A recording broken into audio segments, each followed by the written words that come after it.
My name is Harold Evans, and I've been a night custodian for over 25 years.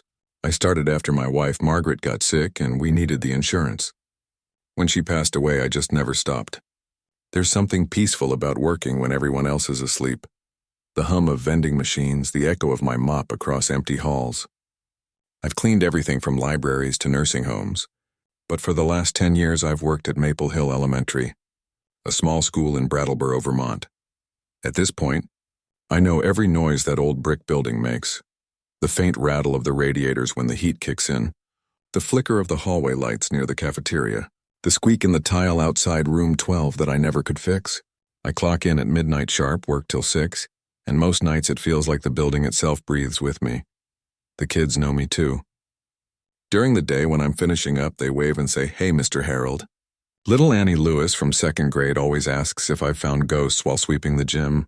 Ethan Moore likes to tell me about his comic books. They're good kids. They make the job feel less lonely. But what happened last October changed everything I thought I knew about that school. I'm not exaggerating when I say this. I still hear them sometimes, even now, far away from Vermont. It started on October 10th, a Tuesday night. Everything was ordinary. I checked my cart, filled the mop bucket, and began on the 2nd floor like always. I was vacuuming room 18, the 5th grade classroom, when I heard it, a faint crackle through the intercom system. That system had been dead for years. The main controls are in the principal's office, locked every night. Only Principal Green, the secretary, and the vice principal have keys. Still, there it was, and that static sound followed by a quiet voice. "Mr. Harold, there's something in room 9." I froze. The voice was young, maybe 8 or 9. It sounded frightened. "Hello?" I said, feeling stupid. "Who's there?" No answer. I turned off the vacuum and went down to room 9 on the 1st floor. The door was locked. I opened it with my master key, flicked the lights on, and looked around. Empty desks, posters of multiplication tables, the faint smell of crayons and Lysol. Nothing unusual. I checked behind the coat hooks, the reading corner, even under the teacher's desk. Everything was normal. By the time I finished searching, I'd convinced myself it was a dream. I've dozed off standing up before. You work nights long enough, your mind plays tricks. The next night, I brought extra coffee, the strong kind that tastes like burnt rubber. I was in the boys' bathroom around 3:15 a.m., scrubbing graffiti when the intercom came alive again. "Mr. Harold, I'm scared. Please help me." The voice was clearer this time. It sounded just like Annie, the same pitch, the same soft tone, but off, like it had been recorded and slowed down half a step. "Annie?" I called out. "Where are you, sweetheart?" My voice echoed through the tiled room. Nothing answered back. I dropped my brush and ran through every hallway, checking each classroom, the gym, even the storage closets. Everything was locked and empty. I told myself maybe the intercom was picking up radio interference. Maybe some trucker's CB signal was bleeding through. But deep down, I knew that wasn't true. On the 3rd night, I brought an old tape recorder. I'd had it since Margaret used it to record shopping lists. If it happened again, I wanted proof. Sure enough, at exactly 3 a.m., the static returned. This time it wasn't one voice. It was a chorus. "Mr. Harold, come play with us. We're in the basement. Come find us, Mr. Harold." My hands shook so badly I nearly dropped the recorder. When I finally hit record, the voices stopped. Here's the thing. Maple Hill Elementary doesn't have a basement. I know because I helped the maintenance crew during renovations 5 years ago. The school was built on solid concrete. There is no downstairs. The next morning, I went straight to Principal Green's office and told her about the PA turning on by itself. I didn't mention the voices, just the static. "That's impossible," she said. "The whole system's cut off at the breaker every night." She took me to the control closet. The main switch was flipped off. No power. Still, I knew what I'd heard. That night, I tested it myself. During my break, I went to the control room at 3 a.m. The switch never moved. Stayed in the off position the whole time. But right on schedule, the intercom whispered again. "We know you're watching, Mr. Harold. We know you're listening." By the 5th night, something had changed. The voices weren't just asking me to play anymore. They started talking about things they shouldn't. "No, we know you miss Mrs. Evans," one said, a voice that sounded like Ethan's. "Nobody at that school knew my wife's name." "We know you sit by the phone on Sundays," another voice said. waiting for David to call. David, my son, hadn't spoken to me in 6 years. Not since the argument about selling the family house. Then came the last one, soft as a sigh. "You're scared of stopping, aren't you, Mr. Harold? Scared you'll have nothing left." That hit me harder than anything. I'd never told a soul how terrified I was of retirement, of being useless, forgotten. "We can keep you company forever," the voices said. "You don't have to be alone anymore." After that, I stopped pretending it wasn't real. The next week, strange things started happening during the day. One morning, while mopping near the entrance, I overheard a kindergartner tell her mother, "The Whisper kids are back. They said Mr. Harold's coming to the basement soon." Her mom laughed it off, but I felt my stomach drop. Later, Ms. Miller, the second-grade teacher, mentioned that several children had complained about voices in the walls calling my name. "We think it's just air vents," she said. But I knew better. That night, the voices grew bolder. "We're growing, Mr. Harold. Soon everyone will hear us. Soon everyone will join us." It was on October 22nd when I realized who I was speaking to. The intercom crackled at 3 a.m. like usual, and the first voice I heard made my blood run cold. "Hi, Mr. Harold, it's Lily." Lily Pierce. She'd been one of my favorites. Bright, kind. She died in a house fire the previous spring. The next voice was Ethan Moore, but not the one from 5th grade. This one had been gone for 2 years, hit by a drunk driver on Route 9. Then came others. Voices from kids I remembered, ones whose names were on memorial plaques in the hallway. "You were always nice to us," Lily said. "You cleaned up after us," Ethan added. "Now let us take care of you. Stay with us forever." It should have sounded comforting, but it filled me with pure cold dread. I tried everything. Headphones, earplugs, even working earlier hours. The voices found new ways to reach me. They started bleeding through the radio in my truck on the drive home. Through the TV speakers in my apartment. When I unplugged everything, they came from the walls themselves. "You can't hide from us, Mr. Harold. We followed you home. We just want to keep you company." My neighbor downstairs complained about me talking to myself all night. But she never heard the children. They were only for me. Principal Green called me into her office one morning. "Harold," she said gently, "the teachers are worried. They've seen you, talking to empty rooms." I told her about the voices, about Lily and Ethan and the others. I knew how it sounded. "Harold," she said softly, "the intercom's been disconnected since October 12th. There's no power running to it at all." I checked that night. She was right, the wires had been pulled, but I still heard them. "We're not in the system anymore," they whispered. "We're in you." After I was placed on leave, the voices became constant. I'd lie in bed and hear them behind the drywall. "Why did you leave us, Mr. Harold? We're lonely without you. Come back. You belong with us." They'd whisper about Margaret, about David, about the quiet apartment where I ate dinner alone every night. "You don't have to be alone anymore," Lily said. "We can be your family now." And they were right. I was so tired of being alone. By December, I'd stopped fighting them. I'd even started talking back. They told me about a place they called the Playroom, a space beneath the school that wasn't really a basement, more like a shadow of one. "A place between worlds. It's safe here," they said. "You can take care of us forever." I knew what that meant. Playing forever meant never coming back. But at 71 years old, with no wife, no friends, and no one waiting for me, it didn't sound so bad. On December 10th, exactly 2 months after the first whisper, I made my choice. I wrote a letter to Principal Green apologizing. Another to my son, telling him I loved him. I left my keys on the kitchen counter with a note that said, "Gone to take care of the children. I can't tell you exactly where I am now. It isn't the school and it isn't a basement, though that's how the voices described it. It's more like a playground suspended in endless twilight. Swings that move without wind. Hopscotch grids drawn in chalk that never fade. The children are here. Lily, Ethan, and others I remember from years past. They laugh, they play, and they never grow older. And me, I clean up after them, fix their toys, tell them stories before we all rest. I'm not lonely anymore. Sometimes I think about my apartment or the snow-covered streets of Brattleboro. Sometimes I wonder if anyone found my letters, but then a child's hand slips into mine, warm and trusting, and I remember why I stayed. I'm not warning you away from night shifts or empty buildings. I'm just telling you this. Sometimes the dead reach out not to haunt, but to help. Sometimes The voices calling your name in the dark are offering something you've been missing. My name is Nora Vasquez, and I've been driving school buses through the Rocky Mountain backroads of Montana for 12 years. Route 27 runs between Fairview and the isolated communities tucked near Glacier Valley National Forest. 70 miles of wilderness with no cell signal and barely any passing vehicles. I've handled everything from black ice to moose collisions to kids throwing up mid-route. But what happened last week? That's something I can't explain. Something that ties directly back to the most horrifying night of my childhood. Because whatever stalks these woods isn't a bear, or a wolf, or any animal that belongs to this world. And it's been watching me for 20 years. When I was 9, my family went camping near Lake Hollow Ridge. My dad gave me one of those disposable Kodak cameras so I wouldn't get bored. I took pictures of everything.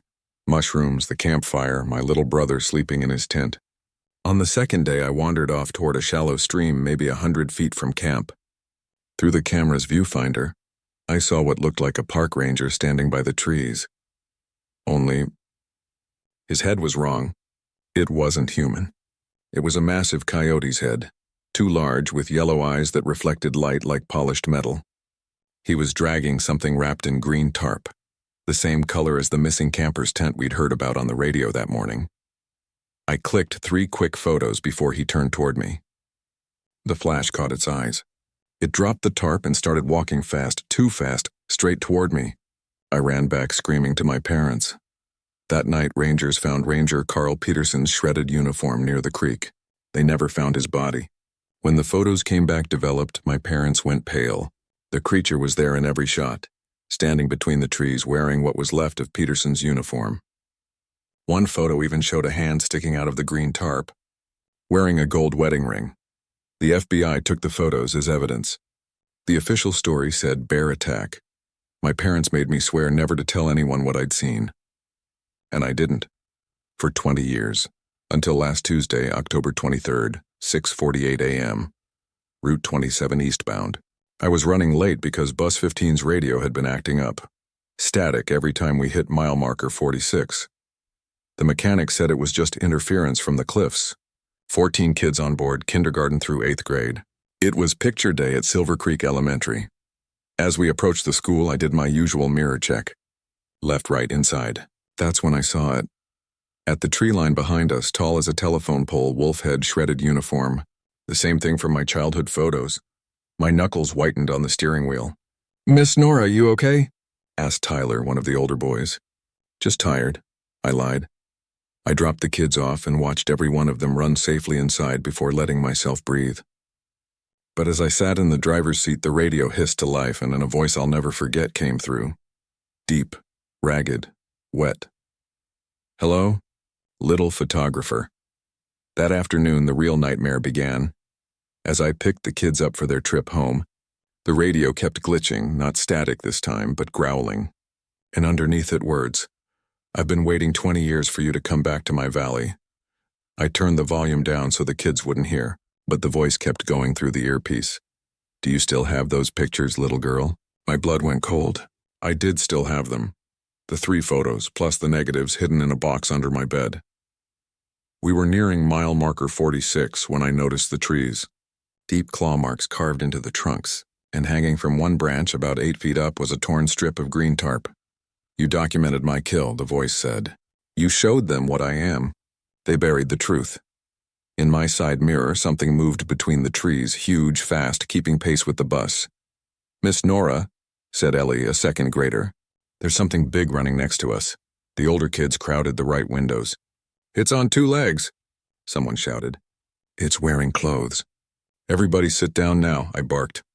But they'd already seen it. "Miss Nora," whispered little Jonah from the front row. "That's not a person." My radio crackled again, and then that voice laughing. "They see me now too. New witnesses." That's when I realized it wasn't after me anymore. It was after them. "You leave those kids alone," I said into the mic. "They've seen me," the voice hissed. "Witnesses must be erased." The bus shook as something hit the back door. I checked the mirror. It was running down the road behind us on 2 legs, gaining fast. Its teeth caught the sunlight.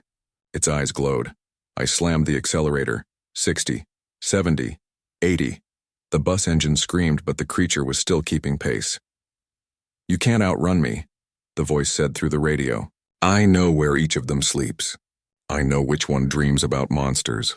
I made a split-second decision. Instead of turning toward the first bus stop, I veered right onto Pine Ridge Road, the one that leads straight to the county sheriff's office. "Dispatch, this is Bus 15, I said. "Code red. Hostile individual pursuing vehicle. Request immediate backup. Copy, units en route." "What's the nature of the threat?" I glanced in the mirror. It had stopped running. Even from half a mile away, I could still see it standing in the middle of the highway. Large male, about 8 feet tall, wearing animal mask. Aggressive behavior toward minors. It wasn't the full truth, but it got their attention. When we arrived, 3 patrol cars surrounded the bus. Officers with body cams took statements from me and the kids. All 14 gave nearly identical descriptions. A giant man with a wolf's head chasing us. That night, I sat in my apartment with the lights on. I dug out those old photos and stared at them until dawn. It hadn't aged a day. At 3:17 a.m., my phone rang. "The sheriff can't protect you forever," said that gravelly voice. "Neither can they protect the children in their soft little houses." I threw my phone across the room, but it rang again. "I've killed rangers, hunters, hikers. The government knows what I am. They call me a territorial anomaly. What do you want from me?" I whispered. "Bring me the photographs. And the negatives. Mile marker 46 tomorrow night, midnight, come alone. Or I start with the little girl in the yellow raincoat, the one who lives in the white trailer with the broken porch light." He was describing Ellie's house. The next morning, I called in sick. That night, I drove my pickup out to mile 46 with a backpack. The photos, the negatives, and a digital camera equipped with a high-powered flash. At midnight, it stepped from the trees. Up close, it was worse than I remembered. The head, coyote, wolf, something in between, the size of a barrel. The uniform, Ranger Peterson's, now faded and crusted with decades of dried blood.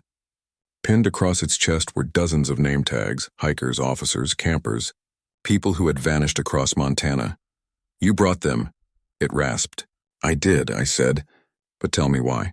It tilted its head. "Your kind builds roads through my hunting grounds. You pollute the air. I simply remove the intruders." "You murder people," I said. It grinned, showing serrated teeth. "Predator, prey, it's nature. You just call it evil when you're not the one feeding." Then it reached into its uniform and pulled out a digital camera. "My model, newer. I've learned your technology. I take photos now, too.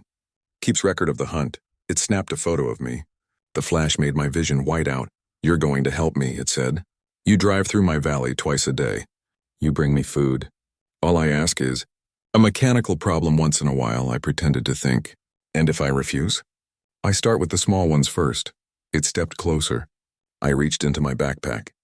"There's nothing to think about," it said. "Give me the photos." I hit the motion sensor trigger. The flash exploded like lightning. In that instant, I saw something impossible. The creature cast no shadow. And through the camera's display, it didn't appear at all. Just the empty forest and scraps of uniform floating midair. It wasn't just a predator. It was something that existed halfway out of our world. "You witch!" It roared, lunging forward. I ran. Sprinting to the truck, clutching the camera and memory card. I didn't stop until I hit the main highway. My phone rang again as I drove. "This isn't over. You'll bring the children back through my land. And when you do, I'll be waiting." That was 5 days ago. Since then, I've been working with Agent Laura Chen from the FBI, sister of one of the missing hikers from 2001. She confirmed what I feared. The government's been tracking entities like this for decades. Beings that exist partially outside spacetime, making them impossible to kill. They call them territorial anomalies. The thing in Glacier Valley has been responsible for over 60 disappearances since the 1970s. But the worst part? It's not alone. Files show similar entities in Wyoming, Idaho, and British Columbia. As long as people stick to the main roads, the disappearances stay manageable. So the government blames bear attacks and exposure or getting lost. I know better. Tomorrow, I go back to work. Route 27, right past mile 46. They've given me a new bus with GPS and a digital radio. They think technology will keep us safe. They don't understand what we're dealing with. But I do. And those 14 kids are counting on me. I've never lost a student yet. Even if it kills me, I won't start now. My name is Clara Hayes, and I've been flying supplies across northern Canada for the better part of 15 years. I got my pilot's license at 22 and started working for a regional courier based out of Whitehorse, Yukon. My job was simple on paper: deliver mail, medicine, and food to the remote communities that dot the Arctic frontier, places you can't reach by road or by river most of the year. I've flown through hail that cracked my windshield, landed on frozen lakes where the ice moaned beneath my skids, and navigated through storms that swallowed the horizon. But what happened during my October route to Akleavik Point wasn't weather. It wasn't mechanical failure. It was something that had been buried beneath the ice for thousands of years, and it had finally woken up. Akleavik Point was one of my regular stops. Small Inuvialuit settlement, population maybe 90 on a good day. I'd been flying there for nearly a decade, long enough that the people had become like extended family. There was Malik Joannis, the postmaster, who carved animals from driftwood while waiting for the plane. Elena Pike, who ran the school and always brought her twin boys to wave at me when I landed. And old Jonah, the storyteller, who used to talk about the Tarnak, ancient beings that could copy human shapes and steal your warmth. I never believed Jonah's tales. Every northern community has its monsters, and you learn not to take them too seriously. But that morning the legends stopped feeling like stories. The flight began normally: clear skies, smooth air, my Cessna loaded with food, mail, and medicine. But as I neared Akleavik Point, something felt wrong. The tundra looked dead. Usually flocks of ptarmigan would scatter as I flew overhead, and I'd see caribou herds moving across the plain. But not that day. Not one living thing. Even the sea ice looked darker than usual, like something was seeping up through it. When I touched down on the gravel strip, the silence hit me. Not the peaceful kind. This was the kind of silence that feels hollow, like the world has stopped breathing. My engine clicked as it cooled. That was the only sound. Then I saw someone walking toward me from the small terminal hut. It looked like Malik, same parka, same heavy gait, but the way he moved made my skin crawl. His steps were too even, too controlled, like someone copying human movement from memory. He smiled as he got closer, but the smile stretched too wide, pulling at the corners of his mouth until it almost looked painful. "Good morning, Clara," he said. His voice was Malik's, but it came a beat too late, like he was repeating words he had just heard in his head. "We've been waiting." The moment he looked up, I froze. His eyes weren't Malik's. They were solid black, but not dull, deep. Like looking into a hole that has no bottom. "Where is everyone?" I asked. "Where's Elena?" "The boys?" He tilted his head slightly, like a bird studying something shiny. "I am Malik. I am Elena. I am Jonah. I am everyone." His voice shifted as he spoke. First his own, then Elena's soft voice, then Jonah's gravelly tone, sometimes overlapping in ways that made my stomach twist. Behind him, I saw movement. Figures stepping out from between houses, from the school, from the store, all familiar faces, all wrong. They looked like the people I'd known for years, but their eyes gleamed too darkly, their smiles too fixed, and their bodies moved too smoothly, like water poured into human molds. The one that looked like Elena had 3 children with her. But they weren't her children anymore. The smallest one twisted its head at an impossible angle and emitted a sound that was halfway between a laugh and an animal's shriek. "The old flesh freezes," said the thing wearing Malik's face. Its voice began to crackle, switching through tones like static. "Winter kills the weak, but we keep the meat warm. We wear what's left." I realized with horror that these weren't possessed villagers, they were predators. They had devoured the real people and learned how to wear their bodies. "You visit others," the thing said. "You know their names, their homes. You could bring us." All of them turned toward me in unison, smiling too widely. "Help us spread. Help us feed." I grabbed my satellite phone, but before I could dial, the screen lit up with a dozen missed calls, all from Malik's number. The most recent voicemail started playing on its own. "Clara, help us. They're inside us. Don't let them leave the village." The real Malik's voice trapped somewhere inside that thing. My GPS display flickered. It was showing heat signatures, dozens, circling my plane. But when I looked outside, I only saw the false villagers standing still. The heat readings weren't coming from above ground, they were below. Something was moving through tunnels beneath the permafrost. The ground began to hum, a low vibration that rattled my teeth. It was coming from below the village.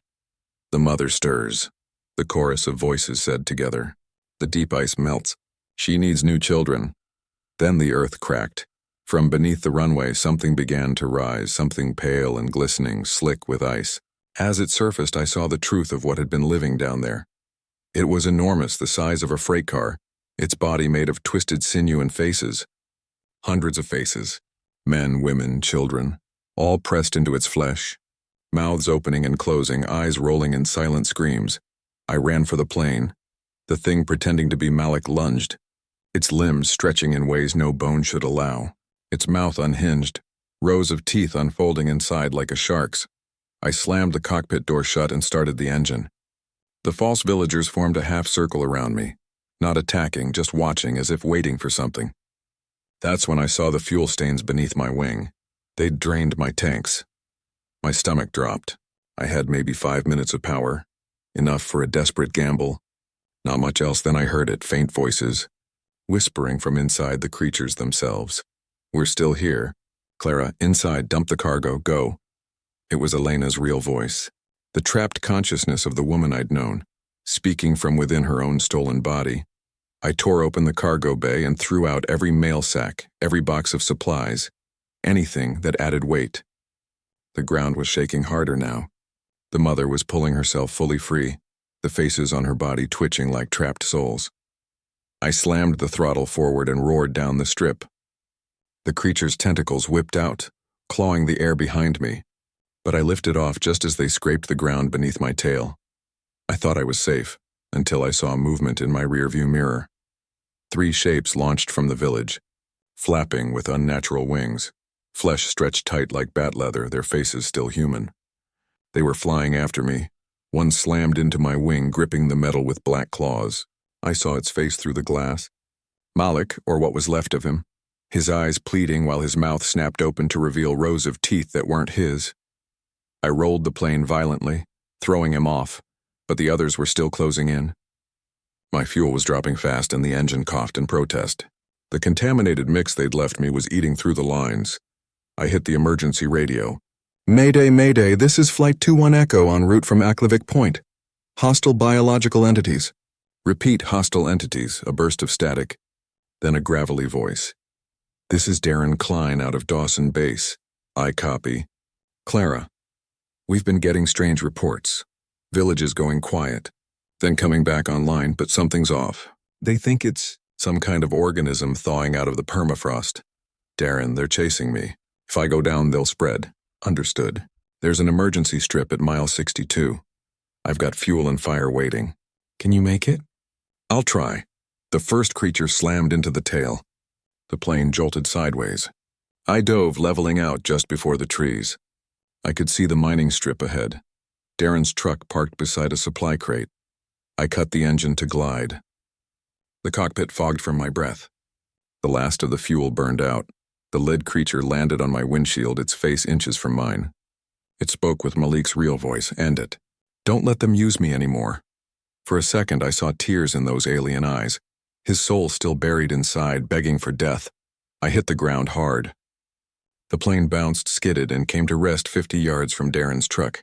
I grabbed my radio and sprinted through the snow as the things regrouped behind me. Go, Darren shouted, pulling open the truck door.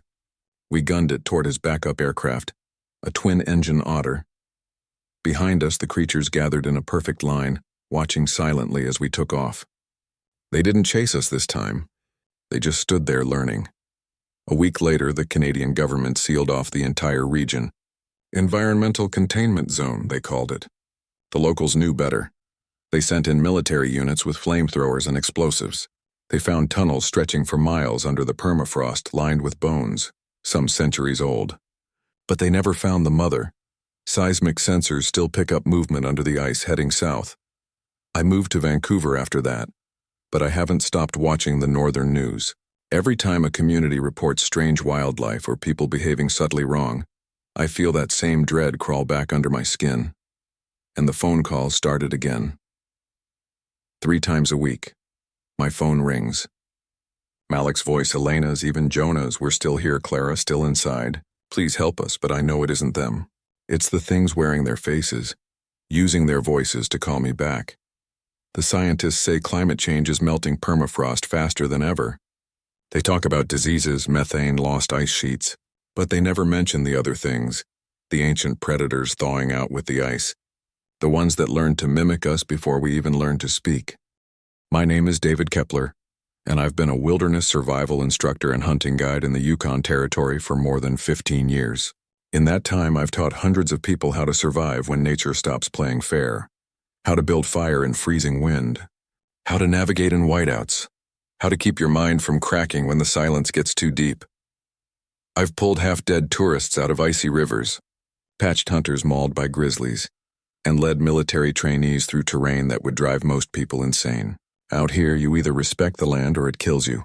I thought I understood that. I thought I'd seen everything the wild could throw at me. I was wrong. So very wrong. What happened last December during a routine winter course changed everything I believed about this place, about what lives here. After that week, I promised myself I'd never take another group into the deep Yukon again. And I've kept that promise. The Northern Survival Academy operates out of Whitehorse. We train military units, park rangers, and hardcore adventure seekers who want to push their limits in subarctic conditions. This wasn't a beginner's course.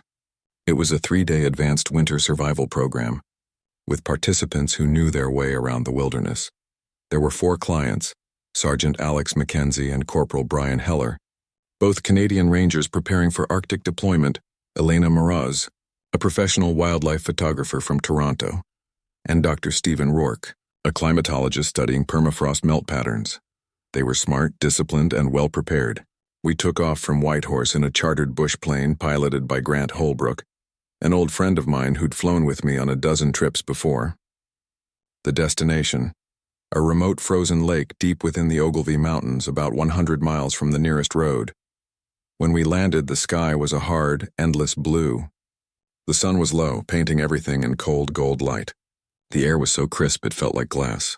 The temperature hovered around -30, but there was no wind. The perfect start for a winter course. "This is unreal," Elena said, setting up her camera. "Feels like we're the last people alive." She didn't know how close to the truth that was. We spent the afternoon setting up base camp, shelters, snow caves, fire pit, food cache. I was demonstrating proper snow cave construction when Mackenzie suddenly raised his hand. "Hold on," he whispered. "You hear that?" We all went silent, and that's when I noticed it too. Nothing. No wind. No ravens, no cracking branches. Even in the deep north, there's always some background sound at something alive. But that afternoon, it felt like the whole world had stopped breathing. "Probably an inversion," I said, pretending to be casual. "Cold air kills sound." But my gut twisted. That silence wasn't natural. It was emptiness. We finished our setup by twilight. Dinner was freeze-dried stew and instant coffee around a low, carefully contained fire.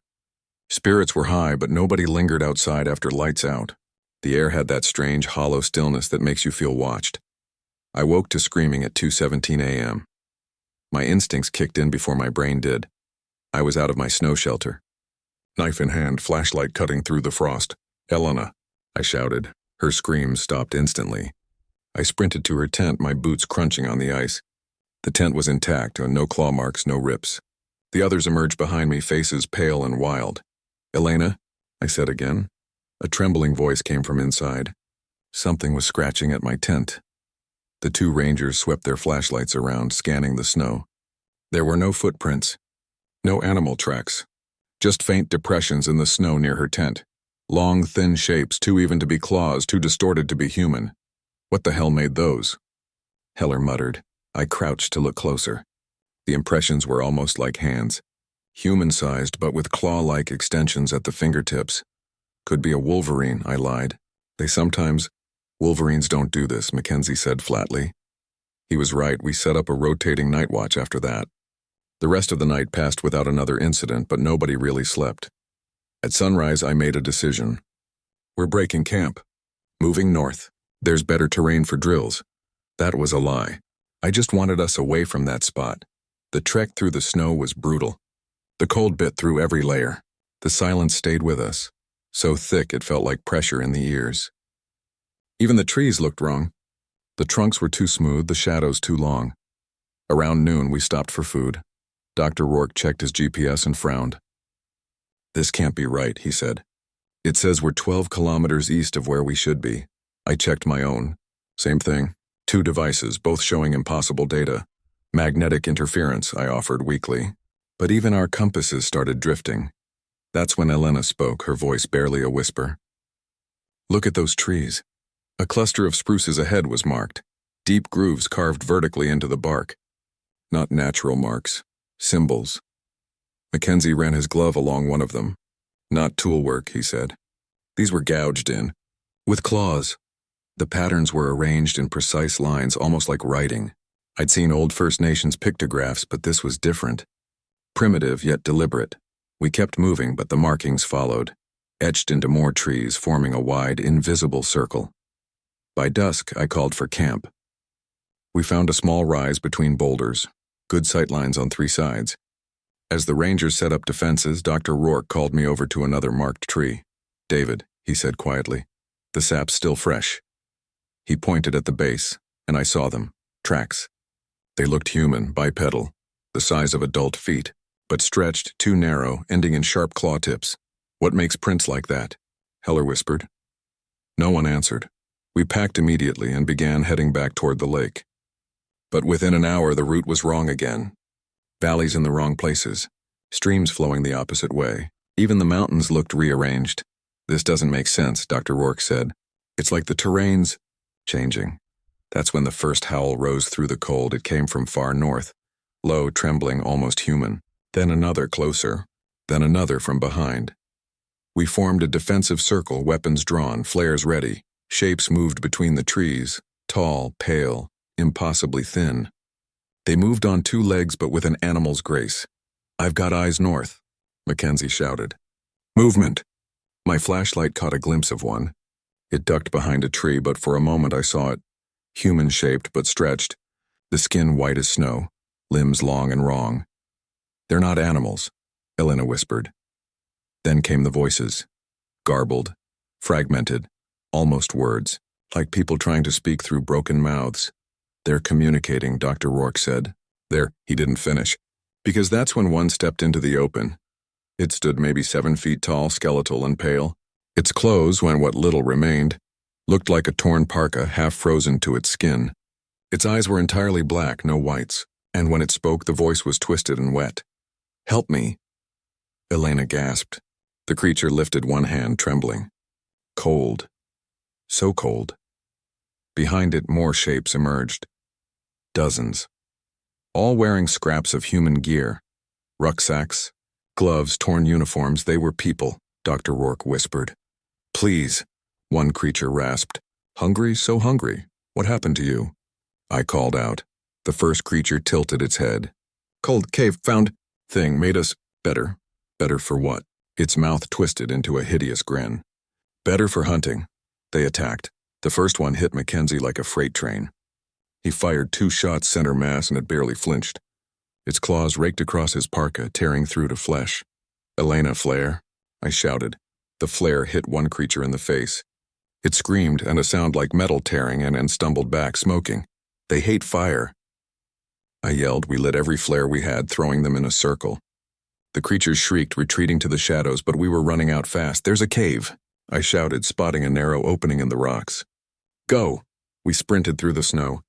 Behind us came the clicking and hissing of pursuit, dozens of them moving like insects over ice. We reached the cave just as they closed in. The entrance was tight, barely wide enough for one person. Inside, the darkness felt alive. Outside, they gathered, pacing, muttering in that twisted language. Their eyes glowed faintly, reflecting our lantern light. One stepped forward, wearing what looked like a pilot's jacket, decades old.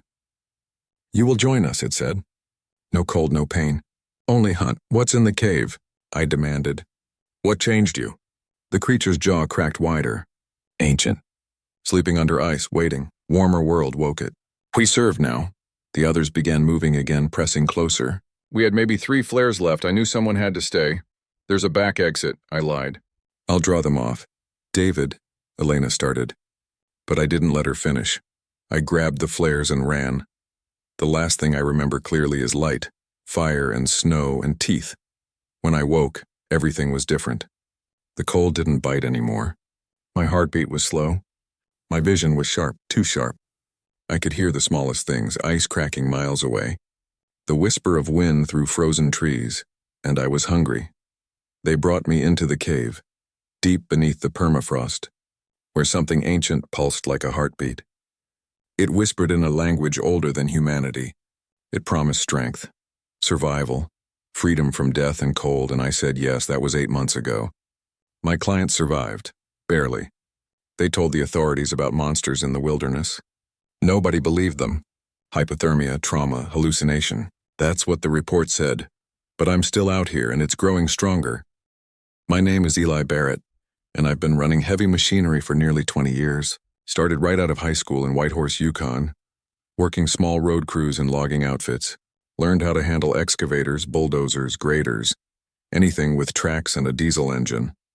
I've plowed through snow so thick you couldn't see your own blade, cleared rock slides at 40 below, and dug trenches through permafrost that felt like concrete. I thought I'd seen everything this job could throw at me. But what happened last October, about 70 miles north of Dawson City, proved there are things buried in this ground that should have been left alone forever. We were part of a territorial highway expansion project, widening Route 8 to handle truck convoys from the mining operations up near the Arctic Circle. The pay was solid, the hours long, and the conditions brutal, just how I liked it. Our crew chief, Paul Rendon, had personally picked me for the dig team.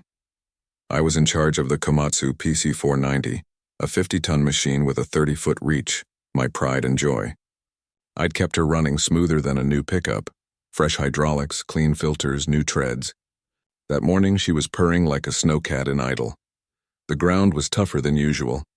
We'd had an early freeze that locked the topsoil solid, but nothing the excavator couldn't handle. Paul marked out the section I needed to trench for the new culvert foundations. Pretty routine. Dig down 5 feet, clear debris, level the base. Then the engineers would come in for grading and compaction. It should have been just another day. I started at 8 sharp. The first few passes were normal. Ice-packed dirt, stones, a few tree roots. But 2 hours in, when I was around 6 feet deep, the bucket struck something that didn't sound right. Not a rock. Rocks crack, shatter, bounce. This felt different. Dense, hollow, like hitting old pavement. I cleared the area carefully and climbed down for a look. It was concrete, but not the kind we pour today. Rough, uneven, full of gravel chunks. The kind you'd see in structures from the mid-1900s.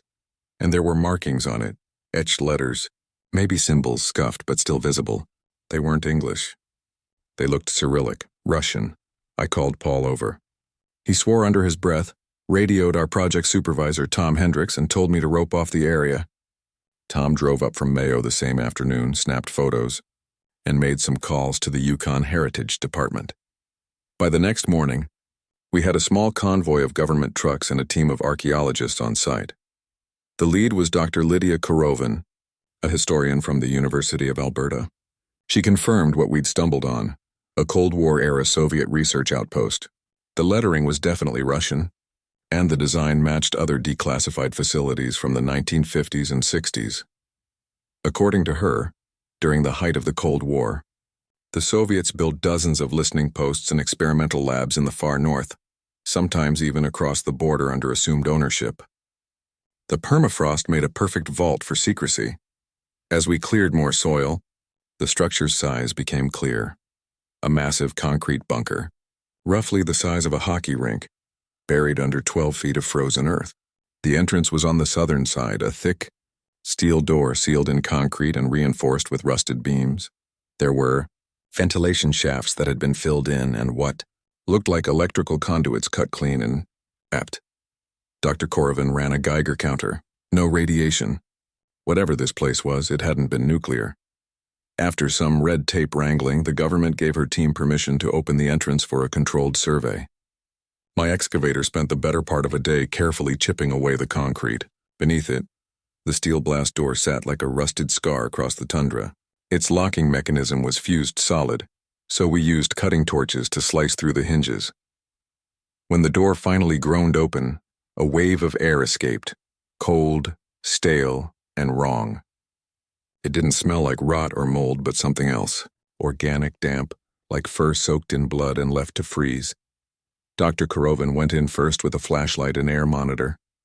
I followed with Paul and two others wearing hard hats and headlamps. The bunker was silent except for the crunch of our boots on the frost-coated floor. The first chamber looked like an office. Desks overturned, cabinets rusted, papers frozen into gray slush. Russian documents were scattered across the floor, most too faded to read. Lydia photographed everything, narrating notes into her recorder. Then we moved deeper. The next section was a laboratory complex, 3 rooms lined with metal bars.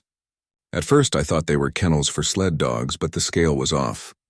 Each enclosure was about 15 by 15 feet, the bars thick as my wrist, spaced far too wide for a person. And every one of them was bent outward, twisted like rebar after an explosion. Something had forced its way out. In the third room, we found journals preserved inside sealed containers. Dr. Korovin read fragments aloud. Her Russian was rusty but good enough to get the gist. The entries mentioned Project Medenka, a code name meaning honey bear, and referenced genetic research combining human DNA with local Arctic specimens.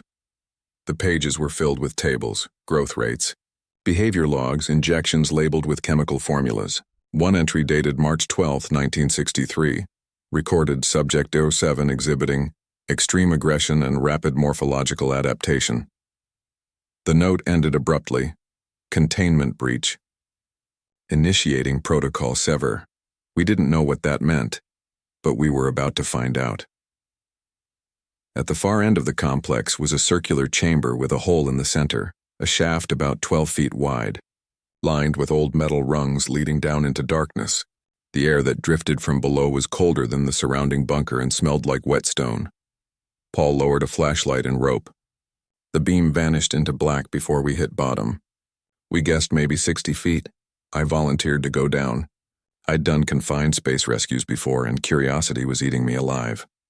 The rungs were solid for the first 30 feet, then gave way to natural stone. That's when I noticed scratch marks along the walls. Not small ones like tools would leave, but deep, jagged gouges carved into solid rock. Some stretched over a foot long and inch deep. Whatever made them had claws harder than steel. At about 60 feet, the shaft opened into a cavern. My flashlight beam skimmed across bones. Hundreds of them, maybe thousands, scattered across the floor. Caribou, moose, bear, and something else. The bones were shattered, gnawed, splintered like dry twigs. And then I heard it. Breathing. Slow, heavy, echoing from the darkness beyond my light's edge. Too deep to be human. Too measured to be wind. I froze. Every instinct screamed to climb. The sound grew louder, wet, rhythmic, the kind of breathing a sleeping predator makes before it wakes. I didn't wait to find out what it was. I scrambled back up, nearly tearing my gloves on the rungs. When I hauled myself out, I shouted, "Seal it now." Paul looked ready to argue, but one look at my face shut him up. We started packing gear immediately. Dr. Korovin protested, said we needed to record, to document, but I wasn't listening. As we carried equipment out, we heard movement from below, metal scraping, distant echoes like something shifting its weight. We sealed the door that same afternoon. I used my excavator to cave in the entry tunnel, then piled a mound of rock and concrete over it. Officially, we reported the site as geologically unstable and unsafe for construction. The government bought that explanation fast. Route 8's expansion was rerouted 10 miles west. That night, back in Dawson, I couldn't sleep. I kept seeing those gouges on the stone, hearing that breathing. Around midnight, I opened my laptop and started digging through online archives about Soviet Arctic experiments. What I found made my stomach turn. There really was a Project Medenka, launched in 1959 by a Soviet division called the Polar Bioresearch Unit. The program's goal: create soldiers who could survive the Arctic without equipment, hybrids with human intelligence, and animal resilience. They experimented with wolf, bear, and unknown genetic material recovered from deep permafrost cores. In March 1963, there had been a containment failure at Facility 23, the same year the journals mentioned. Records said 2 researchers were killed and the site was permanently sealed. No mention of extermination, just containment. They never said what happened to Subject 07. 2 weeks later, the government fenced off our dig site, citing wildlife preservation. No one was allowed within 10 kilometers. But that wasn't for the caribou. I know that for a fact. I quit the project soon after, packed my gear, and moved south to Idaho, of all places. I work residential jobs now. Small foundations, septic digs, nothing deep. But sometimes, especially when I'm running the excavator alone and the bucket scrapes something solid, I still hear that sound. That long, slow breathing echoing up through the steel. And I think about that shaft. About those walls clawed raw by something desperate to get out. The north is endless and empty. There are places where no one's walked for 1,000 years, places where you could bury entire histories, and they'd stay frozen forever, unless someone like me digs them up. And if that thing down there ever decides the world's thawed enough for it to come looking, we won't be ready. My name's Lena Park, and I've been waiting tables for almost 7 years. I started right out of high school, just trying to save up for community college, but life didn't exactly go the way I planned. My parents were killed in a house fire when I was 19, and every dollar I made went into paying off what they left behind. The temporary job became permanent. I've worked at 3 diners across the Pacific Northwest, seen drunks pass out in their pancakes, couples break up over cold fries, and once a man tried to pay me with a pocket full of fishing lures. I thought I'd seen it all. But what happened last Wednesday at 3:17 a.m. in Harbor Light Diner changed that forever. Because some things that walk into a diner at night aren't people, not anymore. Harbor Light sits just outside Astoria, Oregon, where the Columbia River meets the sea. It's a lonely stretch of road, foggy, quiet, smelling of salt and diesel. The diner's been there since the 50s. The neon sign buzzes and sputters, and the floor tiles are worn down to concrete in places. The booths are red vinyl patched with duct tape, and the jukebox in the corner hasn't worked since before I started. I work the graveyard shift, midnight to 6. It's usually dead after 2. Maybe a trucker stopping for black coffee or a cop passing through to warm up. The security cameras are ancient, 2 of them hooked to a dusty monitor in the office. The one pointed at the register cuts out whenever the lights flicker. The bathroom is down a narrow hallway near the back door, and there's a tiny office behind the kitchen with a safe that barely locks. That Wednesday started out like any other. I'd poured coffee for a fisherman heading toward the docks around 1, and by 3 it was just me and Danny, our night cook. I was wiping down the counter when I heard the bell over the door creak open. A man stood there. He was wearing hunting clothes, heavy boots caked with mud, and a camouflage jacket torn at the shoulder. His face was covered in scratches, thin lines that looked raw like from branches. His hair was damp and I could smell the woods on him, pine, soil, and something metallic underneath. "Morning," I said, forcing a smile. "Sit anywhere you want." He didn't answer at first, just stood there, eyes moving across the diner like he was memorizing every inch. Finally, he walked to the farthest booth, back corner, away from the door and windows, the kind of seat people pick when they don't want to be seen. I brought him a menu and a glass of water. "Coffee to start?" "Black," he rasped. "And I want raw beef," I blinked. "Sorry, raw." "Yes, just meat, cold." I laughed a little, thinking he was joking. "I can have it cooked rare." His eyes lifted to mine. I froze. One was green, the other gray, both sharp as glass. "No," he said. "Raw." Something about the way he said it wasn't a request. It was hunger. "Let me check with the cook," I muttered, heading back to the kitchen. Danny was frying bacon for the breakfast prep. "Guy wants what now?" he asked when I told him. "Raw ground beef," I said. Danny frowned. "That's nasty, but whatever. If he's paying, I'll slap some on a plate." When I came back out, the man hadn't moved. He was sitting upright, staring straight at the wall like he was in a trance. His hands rested on the table. I noticed his knuckles were covered in cuts, deep ones, but no blood. Not a single drop. "Danny's working on your order," I said softly. He didn't respond. A few minutes later, the grill bell dinged. I carried out a plate, just a lump of raw ground beef sitting on one of our chipped diner plates. I set it down in front of him. Here you go. $6 with the coffee. He didn't touch the fork. He picked up a handful of the raw meat with his fingers and started eating, slowly, methodically, eyes fixed on me the whole time. That's when he spoke again. You're Lena Park. I froze. My name tag was flipped around from when I'd been cleaning earlier. How do you know my name? You live on Pinecrest Road, apartment 2B, he said. The air went cold. That was my exact address. I think you've got me confused with someone else. His voice changed. Softer now. Higher pitched, almost like a woman's. You had a brother, Eli. My stomach turned. Eli died 5 years ago. He drowned in the river during a storm. His body was never recovered. I don't know what you're talking about, I stammered. He was wearing your hoodie that night, the man said. The blue one with the torn sleeve. He took it without asking, remember? My heart nearly stopped. No one knew that. Not the police, not even my parents. They never found the sweatshirt. Who are you? He smiled. The smile didn't fit his face, too wide, too many teeth. He was calling for you, the voice whispered. When the water filled his lungs, he was screaming your name. Stop. I backed away, shaking. He leaned forward. He wanted to come home. I ran to the kitchen, breath ragged, and grabbed the phone in the office. 1. What's your emergency? There's someone here at my work. He knows things about my brother, personal things he couldn't possibly know. What's your location? Harbor Light Diner, Highway 101. Please hurry. Stay on the line. An officer's on the way.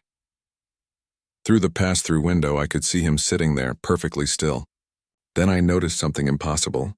His hair looked lighter, his shoulders narrower, his face softer, changing. He's different now, I whispered into the phone.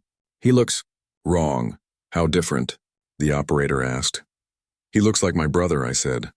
But Eli's dead. The figure turned its head toward the kitchen. I dropped the phone. Lena, it called. The voice was Eli's. I crept back to the window. Here it wasn't a man anymore. The body was smaller, the hair short and sandy brown like Eli's used to be. The same scar on the chin, the same eyes, though one was still gray, one green. He smiled. You left the porch light on for me. I wanted to scream, but no sound came out. I brought your burger, he said. There was a paper bag on the table now, grease-stained with the Harbor Light logo. I hadn't given it to him. Danny came out of the kitchen behind me. Who's that? He asked. And where'd the hunter go? What do you mean? The guy who came in 10 minutes ago. He's gone. Now there's this kid sitting there. He didn't see what I saw. To him, it probably looked like an ordinary customer. But I knew better. The bell above the door jingled. Officer Ramirez walked in, a regular who always stopped by for coffee during his night patrol. Lena, you called in? I pointed at the booth. That person, he's been threatening me. He knows about my family. Ramirez turned to the booth. Sir, mind if I ask you to step outside? The person who looked like Eli turned his head slowly. His lips moved, but no sound came out, like he'd forgotten how to speak. Sir? Ramirez repeated, stepping closer. The figure stood up, moving too smoothly, like water sliding uphill. Then it turned and walked toward the bathroom. Stay here, Ramirez said. He followed down the hallway. I stayed near the counter, shaking. I heard him knock. Sir, police. I need you to open the door. Silence. He knocked again. If you don't respond, I'm coming in. The handle rattled, locked. Ramirez pushed harder, breaking the latch. The door flew open. Empty. The bathroom window was open, but it was 8 feet above the ground outside, barely large enough for a child to fit through. There was no ladder, no footprints in the dew below. This doesn't make sense, Ramirez muttered. I walked down the hall, trembling. The floor was covered in wet footprints, muddy and uneven, leading from the booth to the bathroom. But halfway down they stopped, just ended in the middle of the tiles. Look at this, I said, voice shaking. Ramirez crouched beside them. They vanish, he whispered. Danny called from behind the counter. You two need to see this. We ran to the monitor. The grainy black and white footage from the front camera was playing. Watch, Danny said, rewinding. The footage showed me serving someone in the booth. But it wasn't the hunter. It wasn't the boy. It was Eli, my actual brother. wearing the same flannel shirt he drowned in, the same jeans, the same worn sneakers. "That's my brother," I said weakly. "He's been dead for years." We watched in silence as the Eli on camera lifted handfuls of raw meat to his mouth, chewing slowly while staring directly into the lens, into me. Then he stood, walked toward the bathroom, and vanished. No one said a word. "I need to make some calls," Ramirez finally said, his voice thin. I quit the Harbor Light a week later, switched to day shifts at a grocery store where the lights are bright and people are always around. But even now at night I still get phone calls from Eli's old number. When I answer, there's only silence. Sometimes, just before the line clicks dead, I hear a whisper that sounds almost like him. "You left the light on for me, Lena. I'm coming home." I changed my number 3 times. It doesn't matter. The calls keep finding me. I try to tell myself it wasn't him, that it was something pretending to be. But sometimes when I close my eyes, I see that face at the diner. Those mismatched eyes watching me like I'm the one who owes them something. The scariest part isn't that something supernatural visited Harbor Light diner that night. The scariest part is the possibility that it really was Eli. That something found his body in that dark, cold river and sent him back, not as my brother, but as something wearing him like a memory. So if you ever find yourself working the night shift serving strangers after midnight, pay attention to the ones who don't blink, who stare a little too long, who know things they shouldn't. Because sometimes the people who come back for dinner aren't people at all.